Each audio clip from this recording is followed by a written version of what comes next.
Unit 8, Period 8, continuing to discuss the Cold War, or the war of words between the Soviet Union and the United States after World War II. We talked about previously the Truman Doctrine and an attempt by the United States government to contain communism inside the Soviet Union with the Truman Doctrine, which consisted of the Marshall Plan and the United States joining a defense alliance known as NATO. There are going to be two conflicts that occur in Asia that are going to challenge this policy of containment, or the Truman Doctrine. One occurred in China in 1949. China goes through a communist revolution. The communist revolution in China was led by a guy named Mao Zedong. He's pictured here in this propaganda poster.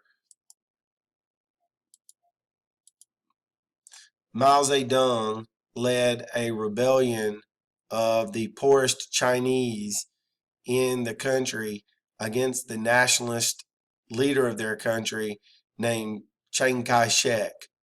The United States actually sent troops to China to try to help Chiang Kai-shek defend China from this rebellion from within by Mao Zedong, pictured here on this horse. The United States failed. Mao Zedong won the war, the revolution, and Chiang Kai-shek and his nationalist followers had to retreat to the island of Formosa, or better known today as Taiwan. So, in the argument that there was a domino theory, and that if the communists began to take over other countries, that they could eventually take over the world, looks like that might possibly be true in 1949. But then in 1950, with the help of the Chinese, North Korea, which was communist, decided to attack South Korea, which was protectorate of the United States. And from this map here, the red lines, you can see how successful the North Korean armies were. In fact, they drove the South Korean armies all the way down to the end of the peninsula, as shown here by my mouse. The United States, acting as members of the United Nations, decided to intervene in the conflict and landed troops in South Korea. This is a picture of a national monument in Washington, D.C. for the Korean War. It sits here in this area, and then right over here on this side of the trees is the Vietnam War Memorial. The Korean War lasted from 1950 to 1953, and a a line of demarcation had been drawn up after World War II at the 38th parallel. Well, when the North Koreans crossed this 38th parallel, they were in fact invading South Korea, and it became the job of the United States to drive them out of South Korea. If you've ever heard of the TV show MASH, the main characters are pictured here. That TV show, one of the most popular in American history, was made about the Korean War. From the map that I showed you earlier, when the United States decided to intervene as part of the United Nations to stop this expansion of communism, our commanding general, Douglas MacArthur, decided to land amphibiously, that means by ship, behind the South Korean forces. And that's shown by this blue arrow here. Well, that forced the North Koreans to retreat back into their own country, as you can see by these blue arrows. And MacArthur chased them back towards China, which is up here. Well, Harry S. Truman sent a message to General Douglas MacArthur warning him not to cross anywhere near this river that's called the Yalu River, that separated China from North Korea. Warned him not to get too close to that, because it might bring the Chinese into the conflict. Well, MacArthur did not heed the warnings. The Chinese entered the conflict, and the war turned even bloodier. The war eventually ended in a draw, back at the same 38th parallel that the war began at. neither side advanced. So, where the United States was not successful in containing communism in China, it was successful in stopping the spread of communism in Korea.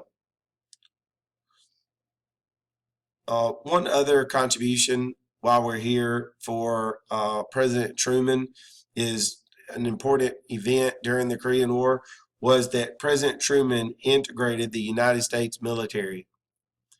What does that mean? For the first time, African American soldiers and white soldiers are going to fight in the same units.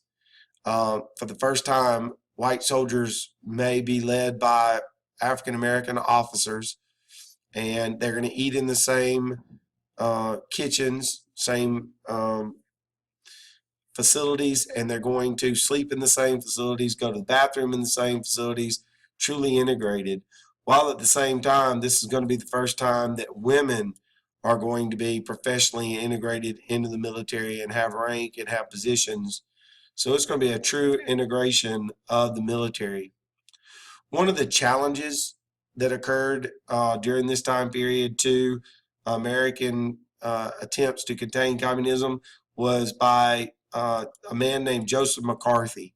Joseph McCarthy was a senator, and he put fuel on the fire of the Red Scare by accusing people in our State Department um, of our government of being communist.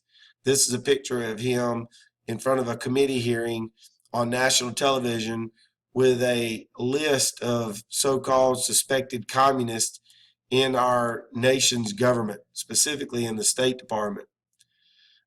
This is a political cartoon published in newspapers showing the heat on Joseph McCarthy because his accusations were not really backed up by any fact. But sometimes, as you know, accusations can sometimes damage people's reputations, and that's exactly what just people feared communism so much that they believed his accusations. And so congressmen were censored, directors in Hollywood were blacklisted where they could not produce films. Actors in Hollywood were not hired to participate in films just because they may have attended a communist meeting at some time in their career or they had spoken out favorably of communism. This is a younger picture of Richard Nixon. Richard Nixon served on a committee that investigated a lot of these accusations of communism, and he really made a name for himself in his investigations. Joseph McCarthy eventually accused the head of the United States Army of being a communist and was discredited by this and wound up being censored, removed from his position in the Congress, and eventually died from alcoholism. But his accusations went a long way in increasing the fears in the United States of the spread of communism.